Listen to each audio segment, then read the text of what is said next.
Muy buenos días, honorable tribunal. Nosotros vamos en lo adelante a establecer nuestras consideraciones que entendemos que en base a derecho y en base a la aplicación exhaustiva de las disposiciones constitucionales que rigen todos los tribunales debería aplicar en el día de hoy. Nosotros hoy estamos discutiendo, luego de una sentencia de culpabilidad, cuál es la pena de los tipos retenidos en la sentencia, independientemente de que estemos de acuerdo o no con la misma, que se le debe aplicar. Y para eso nosotros no vamos a ser respetuosos del procedimiento y no vamos a regir por las disposiciones que establece el Código Procesal al respecto, en el artículo 339 y en el artículo 349 del Código Procesal Penal. Si comenzamos, magistrada, por analizar lo que establece el artículo 339 del Código Procesal Penal para establecer cuáles son los criterios para la determinación de la pena de una persona que ha sido condenada, que debe tener en cuenta un tribunal, el primer numeral, para nosotros el más importante, dispone que el tribunal, previo a imponer cualquier pena, debe tomar en cuenta el grado de participación del imputado en los hechos que se le ha acusado y que se le ha retenido. Y aquí yo quiero que el tribunal, a la hora de determinar la pena a imponer, se ajuste a lo que establecen los principios fundamentales del Código Procesal Penal, cuando establece el principio de igualdad ante la ley y de la solución al conflicto. ¿Y por qué decimos esto? El imputado Miguel Horacio Mercado, que el tribunal hoy deberá determinar cuál pena se le va a imponer, es el imputado que tuvo una participación más directa y determinante en el tipo penal retenido y en los tipos penales que encierran la acusación y que ya esperemos que la Corte pueda bien retener. ¿Por qué decimos que tiene una participación directa, determinante y que sin el mismo no se hubiese dado ningún tipo de delito? No solamente el tipo retenido por el tribunal, sino ninguno de los tipos en los cuales nosotros entendemos que también se incurrió. Porque esta es la persona que estaba en el día a día y que ideó, magistrada,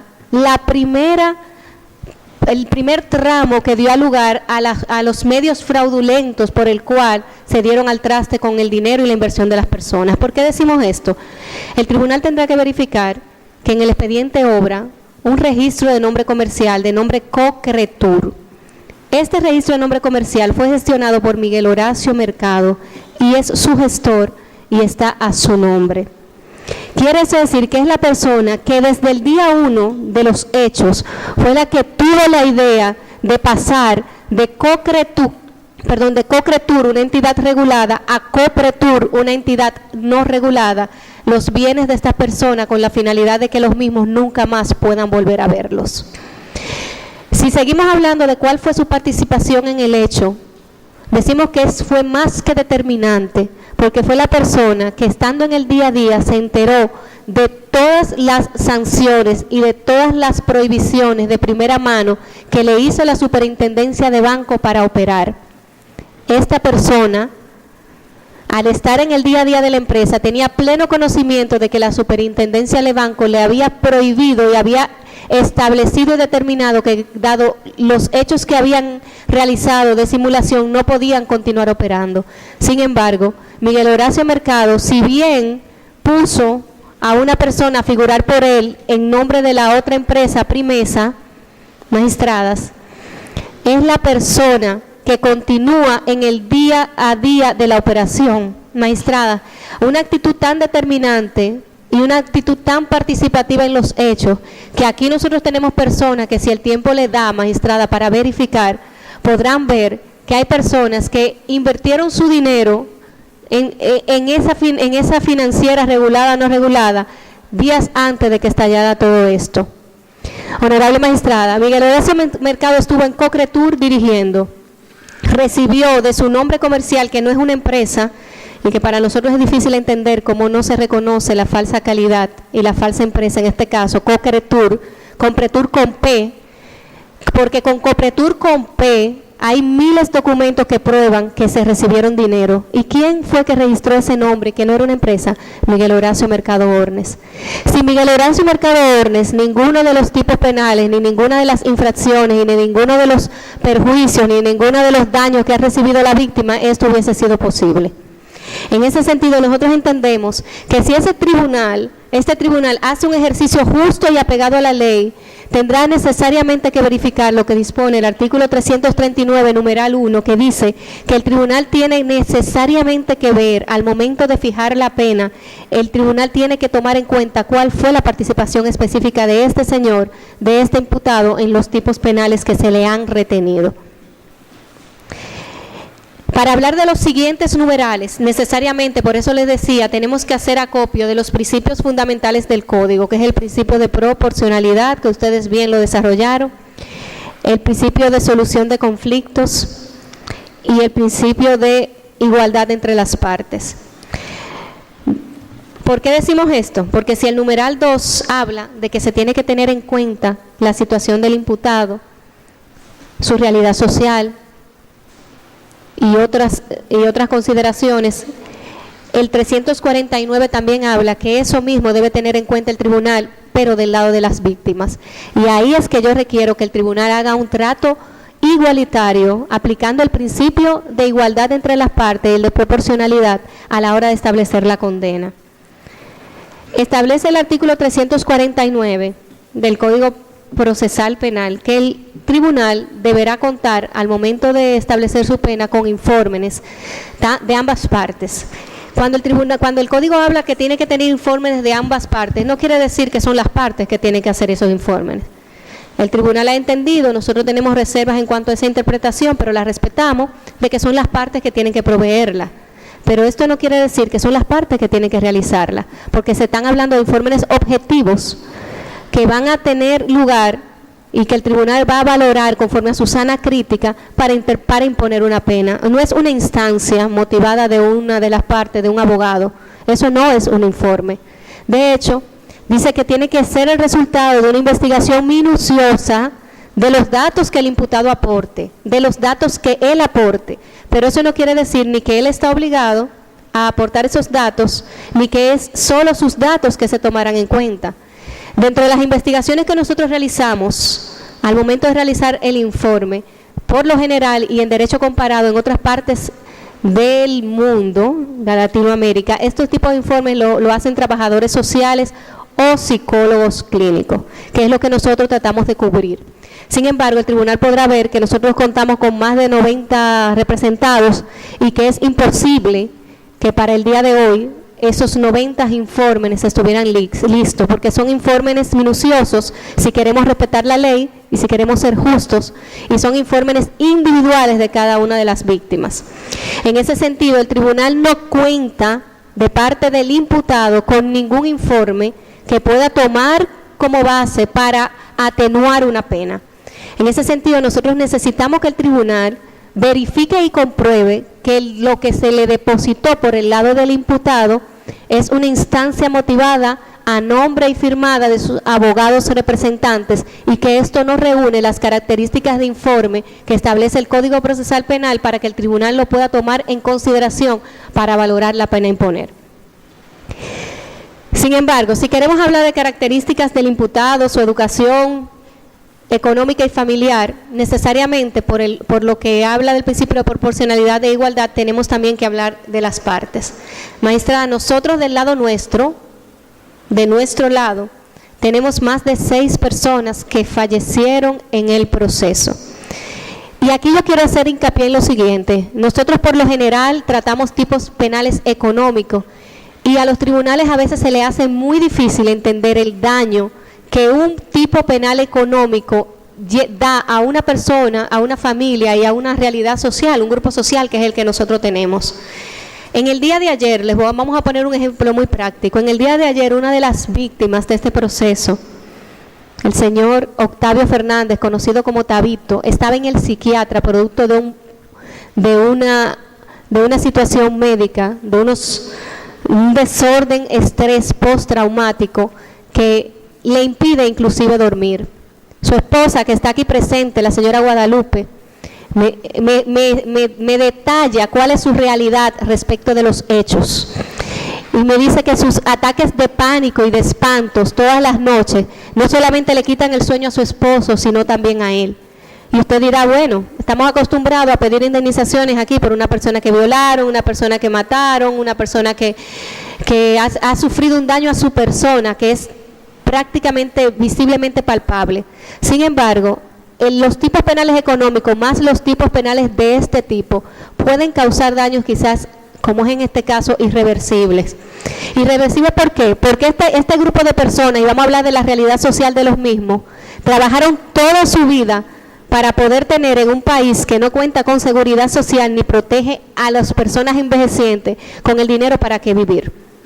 O sea que al hablar de que el daño en principio tangible es económico, se sería injusto y se estaría haciendo una aplicación muy sesgada de lo que es el derecho de la víctima y su derecho a indemnización y el derecho a un trato igualitario y justo, porque realmente el daño es más allá de lo que ustedes se puedan imaginar. Nosotros como abogados podemos darle fe de lo que ha implicado para cada una de esas personas este proceso. Personas que dentro de los que fallecieron muchas veces se reunieron en nuestras oficinas a decirnos qué se puede hacer, porque no podemos seguir proveyendo el costo del medicamento de cáncer a ese señor que trabajó y previó su enfermedad para poder cubrirla. Y ver después que él mismo no pudo volver a este tribunal. Y en ese sentido estamos hablando del señor Carlos Humberto Gross, que no ha podido y no pudo ver la realidad y el final, y no sabemos qué sería mejor, verlo o no verlo. Pero no pudo tener el tiempo de recibir respuesta del tribunal y falleció sin poder pagar el medicamento de cáncer de próstata que tenía. El tribunal podrá verificar entre los documentos que nosotros aportamos las actas de nacimiento de la gran mayoría de los que nosotros representamos. Si el tribunal va a valorar necesariamente la edad del imputado, haciendo una aplicación proporcional, justa e igualitaria de la ley, deberá valorar también la edad mucho más avanzada de todas estas personas. El tribunal podrá ver, dentro de los informes que pudieron ser validados por la psicóloga clínica que accedió, dado el corto tiempo, a hacer un informe para que este tribunal pueda valorar la realidad social y el impacto que ha tenido este hecho en el aspecto psicológico y emocional de esta víctima, podrá establecer las conclusiones de los mismos. Si hacemos lectura, podemos hablar de que estos psicólogos hablan que esta descapitalización de estas partes ha establecido un desgaste físico, serios problemas de salud y problemas emocionales y psicológicos atribuidos a la ansiedad que genera la incertidumbre de un proceso judicial, depresión, desconfianza, inseguridad, entre otras cosas. Y cada uno establece las recomendaciones del lugar. Todo informe se ha hecho realizado por un trabajador social, por un psicólogo clínico o por las partes que lamentablemente el Código Procesal no establece, tiene que tener una conclusión. Y ahí hacemos la salvedad del tribunal para que verifique y compruebe que la instancia depositada por el imputado tampoco tiene una conclusión, por lo que en nada encierra las características y condiciones del informe que requiere la ley.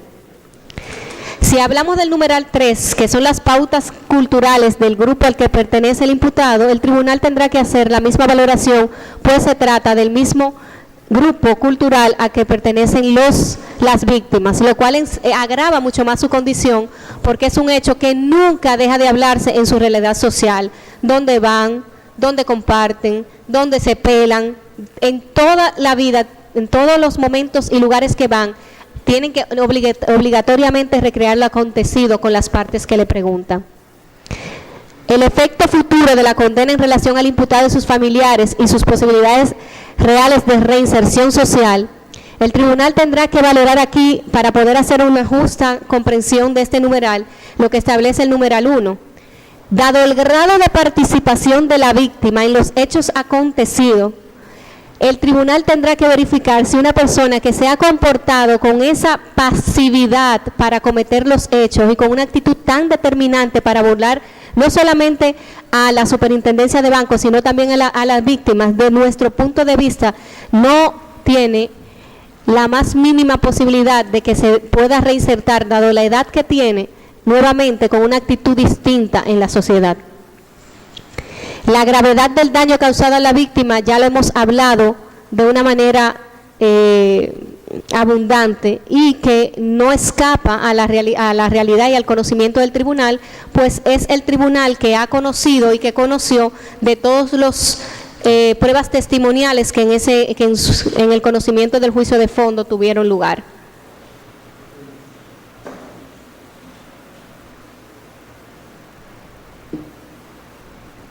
En ese sentido, honorables tribunal, nosotros entendemos que si se quiere ser justo y si se quiere hacer una aplicación correcta de la ley, lo menos que podría hacer el tribunal es aplicar al imputado Miguel Horacio Mercado Ornes el máximo de la pena contenida para el tipo penal que el tribunal ha retenido.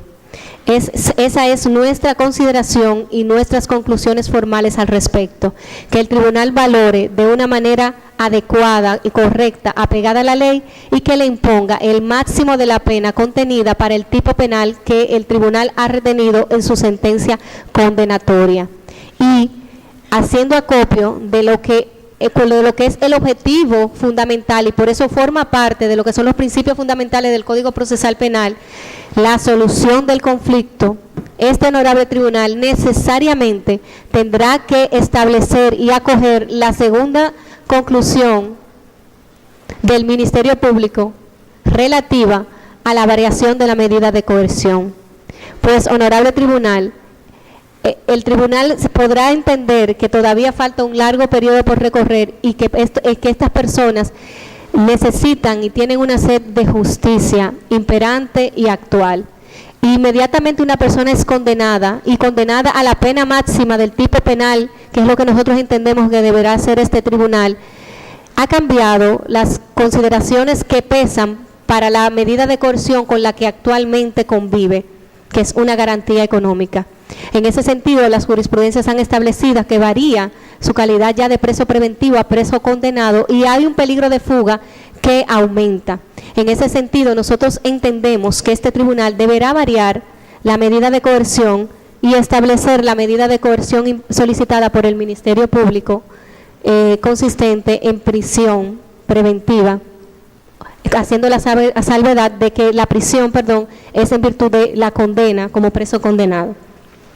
Es lo que nosotros pedimos al tribunal y formalmente establecemos que sea aplicada a modo de resumen el máximo de la pena y variada la medida de coerción, bajo reservas.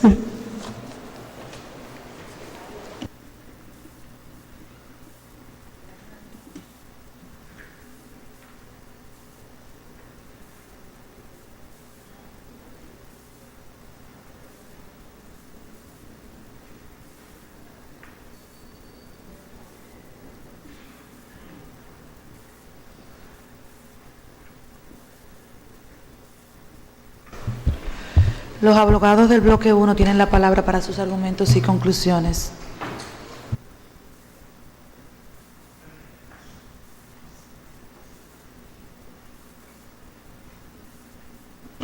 Muy buenos días, magistradas. Luego del discurso del Ministerio Público y de la compañera del bloque 9, es poco lo que podemos seguir abundando, pero nos interesa aclarar que desde el principio el señor Miguel Horacio Mercado Ornes ha concertado todas sus actuaciones de forma que cuando llegara este día a él se le menguara lo más posible su culpa y por lo tanto su pena. Fíjese que con la malicia que actuó, tuvo muchos años preparando este momento.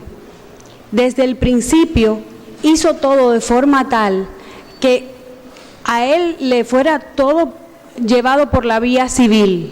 Nosotros nos fuimos por la vía penal precisamente por la dificultad que nos puso para probar su culpabilidad.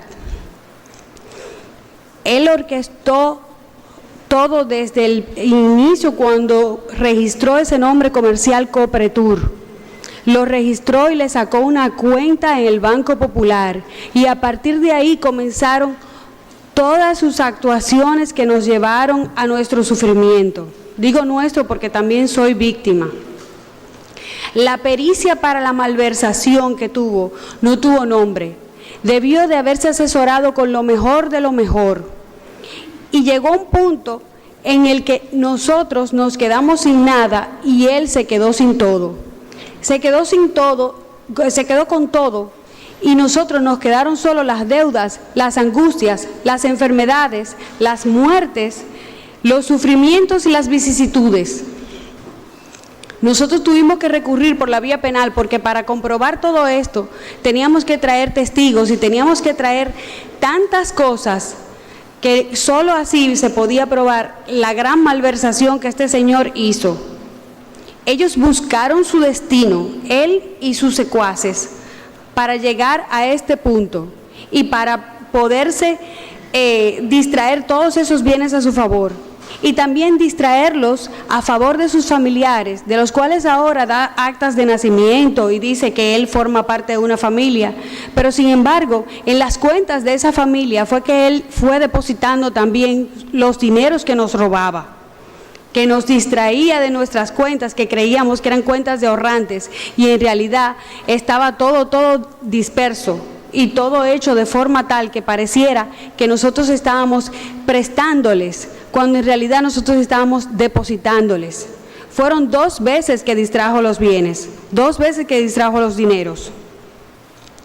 Nosotros, después de todo lo que hemos pasado y de todo lo que se ha comprobado, lo único que tenemos que hacer es pedirle a usted que la muerte del señor Edmundo Cipriano Javier Liranzo, de la cual depositamos acta de defunción, no se pase así como así. Ese señor murió sin tener el dinero para enfrentar su enfermedad. Esos hijos que ahora los representan tuvieron que mantener toda la enfermedad y la muerte de su padre sin la ayuda de los 4 millones que ese señor tenía precisamente para ese momento. Nosotros tenemos muchas otras historias más que contar de todas las vicisitudes que han sucedido con motivo de esta estafa y de todos estos delitos que este señor ha cometido, y que los ha cometido con toda la malicia y con todo el deseo de hacer daño, y que se ha sentado a burlarse en este tribunal de todo lo que nos ha pasado. Así que solo terminamos diciéndole que nos acogemos a las conclusiones del Ministerio Público, le pedimos el máximo de la pena y que varíe la medida de coerción. Muchas gracias. Los abogados del bloque 2 tienen la palabra para sus argumentos y conclusión.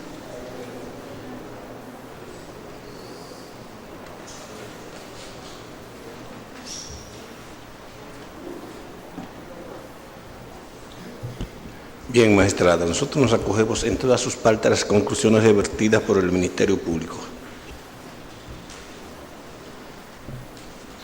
Los abogados del bloque 3 que asisten igualmente al bloque 6 y bloque 8. Honorable magistrada, muchas gracias por cedernos la oportunidad en esta ocasión ante este proceso muy cargado y tedioso para nosotros como parte representante de las víctimas, que es el mayor grado que puede tener en contrapeso un imputado, victimario y víctima. Hay una frase muy interesante de los testimonios que hemos podido escuchar durante todo este proceso, que dice: tranquilo, que ahora la cosa va a estar mejor. Otra: con mi patrimonio personal, primo. Y así sucesivamente. El señor Miguel Mercado es una persona, según lo establece a través del reporte, su historial social. Estudió bachillerato en el Colegio Dominicano de La Salle, que me imagino que es una vergüenza para ese colegio, que un egresado no haya podido adquirir, ni en la mayor época que se hablaba en este país de educación cívica, de respeto y de formación integral, humanística, un egresado de un colegio tan prestigioso haya sido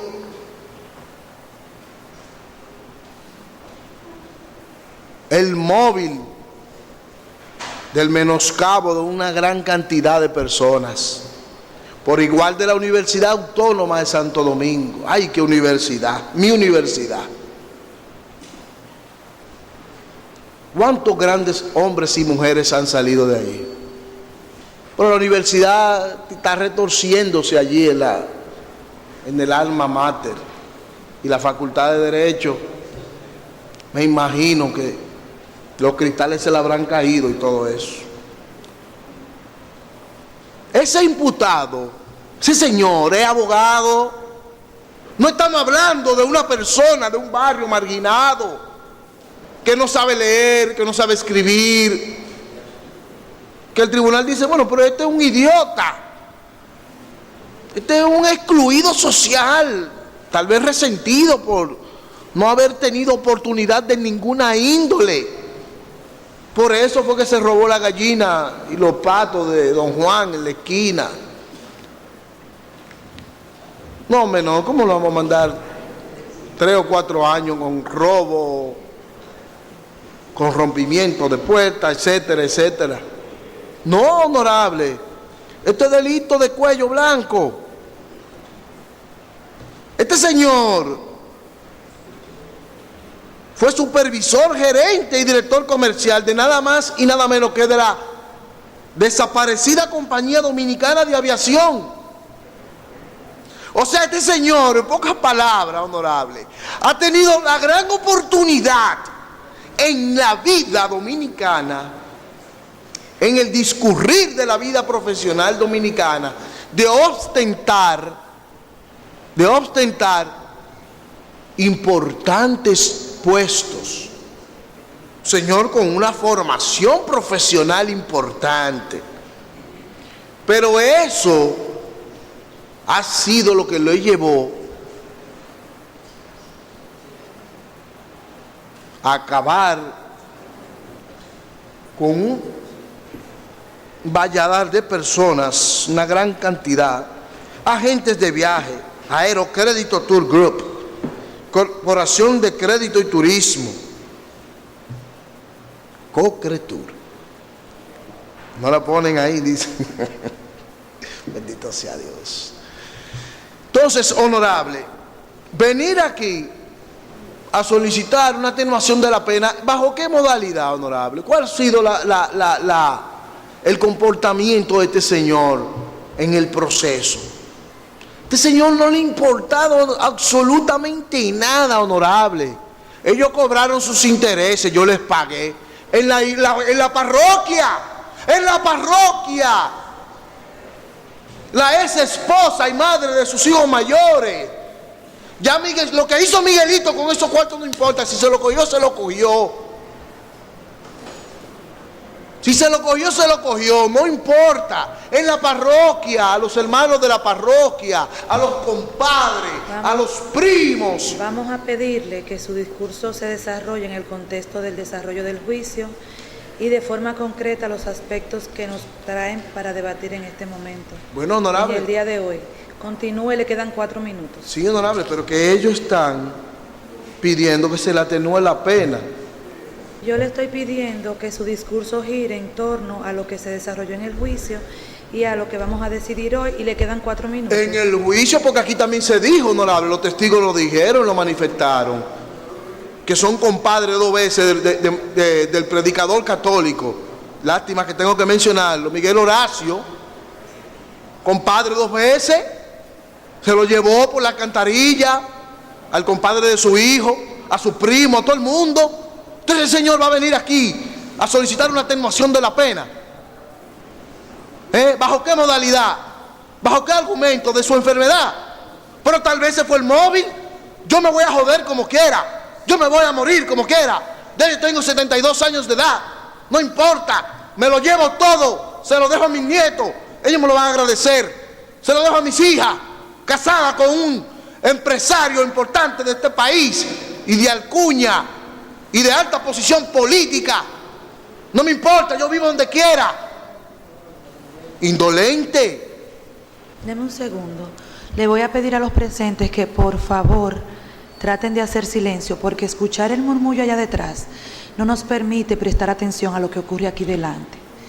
3 minutos. Entonces, este comportamiento de este antisocial ya pronunciado viene de manera descarada solicitar una atenuación de la pena. Yo tengo 72 años y estoy muy enfermo. Bueno, que lo cumpla. Feliz. A donde van los criminales y donde van las personas que tienen ese comportamiento, en esa tesitura, honorable. Nosotros entendemos que lo que ha planteado el Ministerio Público, para no ser repetitivo, porque estaríamos en la condición de repetir todo lo que él dijo, en sus conclusiones, por ser estas adecuadas y justas. Lo primero es que solicitamos, antes de adherirnos, que rechacéis en todo sentido y en todas sus partes cualquier esbozo o planteamiento de atenuación de la pena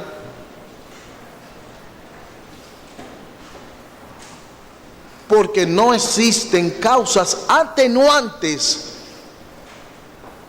a los hechos cometidos endilgados al imputado. A su vez, solicitamos, nos adherimos en todas sus partes a las conclusiones del Ministerio Público, por ser estas reales, objetivas y basadas en derecho.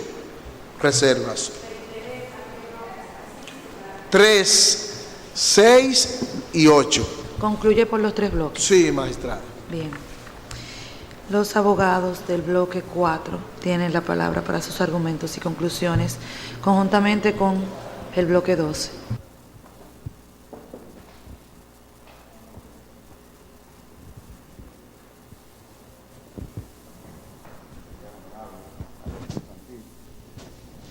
Buenos días, honorable Alexis Santil, en representación del bloque 4 y bloque 12. El bloque 12.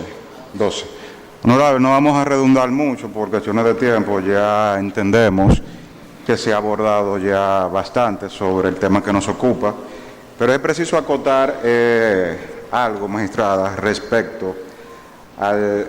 Sabemos todos que el tribunal está edificado con respecto al grado de participación del imputado, bueno, del culpable. Ese tema no lo voy a abordar mucho porque yo sé perfectamente que el tribunal está edificado respecto al grado de participación de la persona condenada. Lo que quiero acotar es respecto al grado académico de este individuo. Magistrada, estamos hablando de una persona que tiene más de 30 años en el área financiera. No estamos hablando de un carajo a la vela, de un doctor en Derecho que sabe exactamente las consecuencias de lo que hizo. Que conforme a la norma, el tribunal debe tomar en cuenta el grado de educación. Una gente que tiene más de 30 años de experiencia en el área financiera, que sabe perfectamente el tipo de delito penal económico que cometió. Perfectamente lo sabe. Otra cosa que vimos en el informe, que dice que los hijos dependían de él, pero vemos que hay hijos que tienen ya más de 40 años. Perfecto. Que sus hijos dependían de él, pero tienen más de 40 años. Perfecto. No viene al caso, pero es bueno discutir un poco el informe para que sea contradictorio. Otro aspecto que vemos es los informes médicos hechos por un médico pagado. Me imagino que le pagaron muy bien. Yo también puedo depositar uno que diga que tengo un cáncer terminal y que me voy a morir dentro de una semana. Esa prueba no acreditan nada, ni mucho menos atenúan la pena a nuestro modo de ver. El tribunal retuvo el abuso de confianza. ¿Qué vamos a hacer? Ya la Corte decidirá si ratifica o revoca, qué sé yo, ordena un nuevo juicio. Vamos a solicitar el máximo de la pena del delito retenido, que es el abuso de confianza. Vamos a solicitar que se varíe la medida de coerción, imponiéndose la más gravosa, que es la prisión preventiva. Asimismo, vamos a solicitar que se condene al pago de 3 millones. El aspecto civil ya fue decidido. Respecto a él, fue decidido. Solo vamos a verificar. Porque la pena incluye lo penal y lo civil. El aspecto civil ha sido decidido, solo estamos debatiendo la pena Ok, y poner está bien. Gracias, honorable. consecuencias penales del ilícito.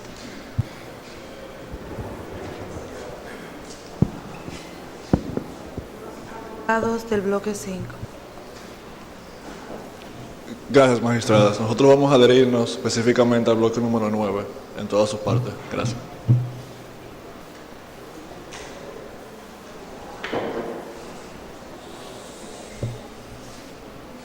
Bloque 7.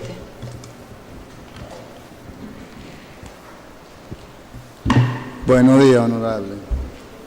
Magistrada, con relación a la solicitud de atenuación de penas, nosotros vamos a informar al tribunal que cuando pudimos ver lo relativo al informe, específicamente con lo que relaciona el certificado médico, un certificado médico privado, que no lo hizo el médico legista, que es el médico competente para esos fines, por lo que en cuanto a ese aspecto, nos vamos a solicitar que el informe sea rechazado. En cuanto a la situación de la atenuación de la pena, hay que ver la participación del imputado.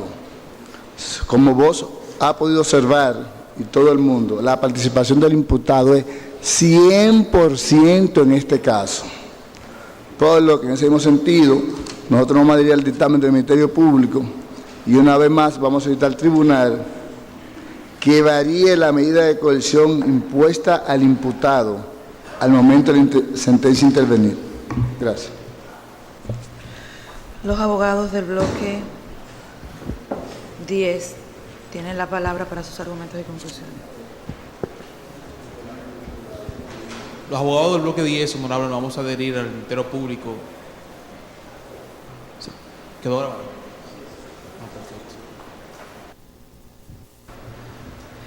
Los abogados del bloque 11.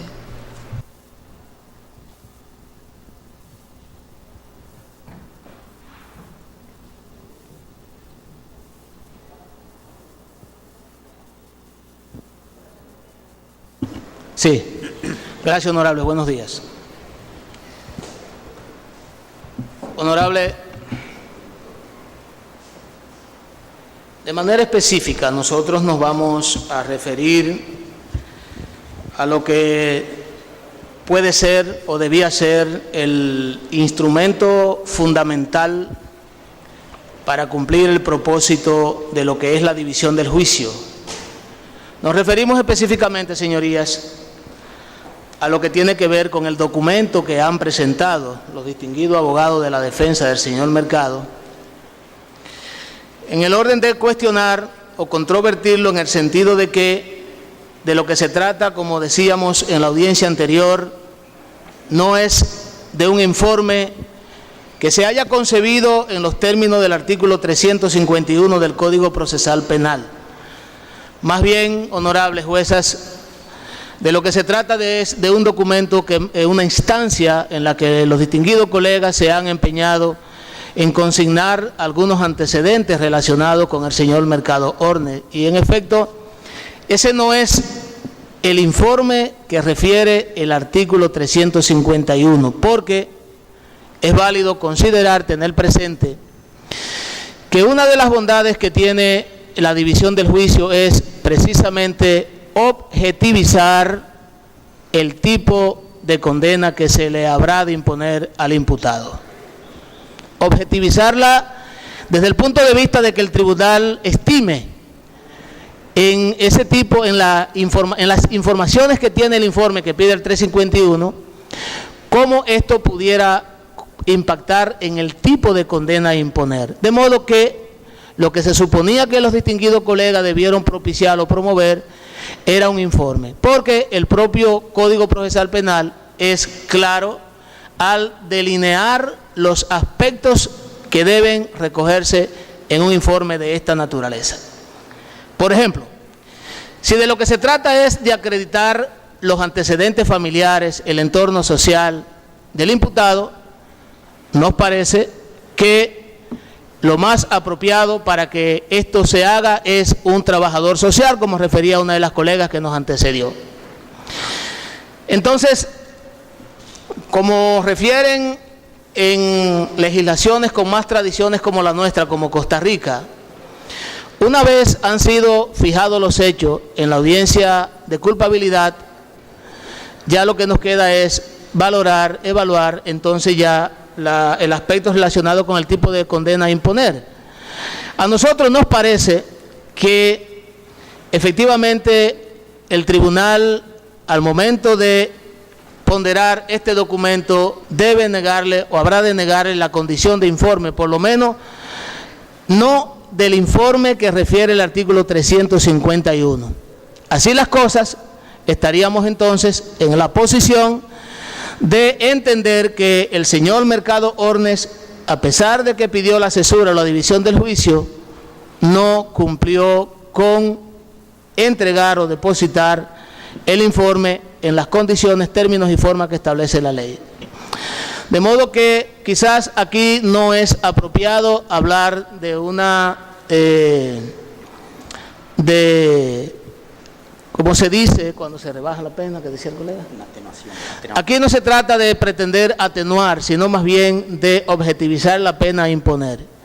Y en ese orden de ideas nos parece, señoría, que como el señor Mercado Ornes no ha presentado un informe en los términos que establece la ley, entonces debemos convenir en el sentido de que se le debe imponer la pena máxima que prevé el Código Penal para los hechos que han sido fijados, que es el del abuso de confianza, y por consiguiente estamos hablando de 5 años.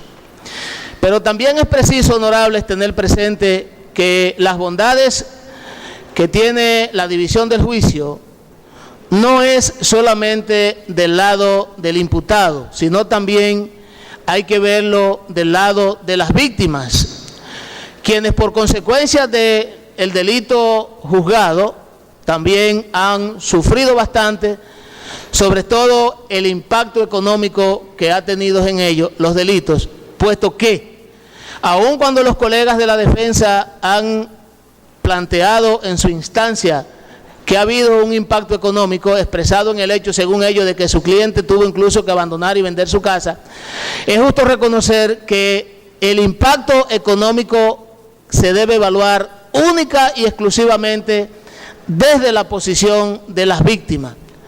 Así las cosas, señoría, los abogados del bloque 11, representantes de la Superintendencia de Banco, en su condición de disolutora de la entidad Cocretur, vamos a concluir de la manera siguiente.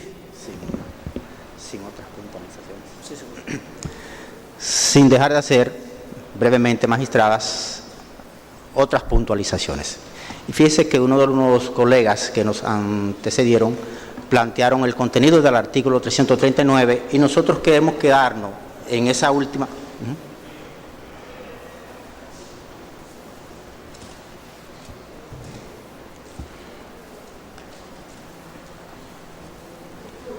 Sí. Nosotros queremos quedarnos en esa última parte, el numeral 7 de ese artículo 339, que efectivamente se refiere a la gravedad del daño causado a la víctima, su familia, a la sociedad en general. A la sociedad en general. ¿Acaso no se le genera un daño a la sociedad cuando usted utiliza una institución financiera para desacreditar las otras? Claro que sí, porque la desconfianza social que genera el hecho por el cual se acusa al señor Mercado provoca un daño a la sociedad, sin lugar a duda. Al momento de valorar establecer la pena, entonces hay que tomar el daño social que ha provocado el tipo. Pero también, magistrada y magistradas, decía el Ministerio Público, hay muchas personas, víctimas que están muertas. Y tal vez eso no es lo más grave. Lo más grave del caso es, magistradas, es que hay muchas más víctimas que son muertas, pero materialmente están vivas. Y están aquí. Y han sufrido en carne y hueso este proceso. Y lo han develado ahí.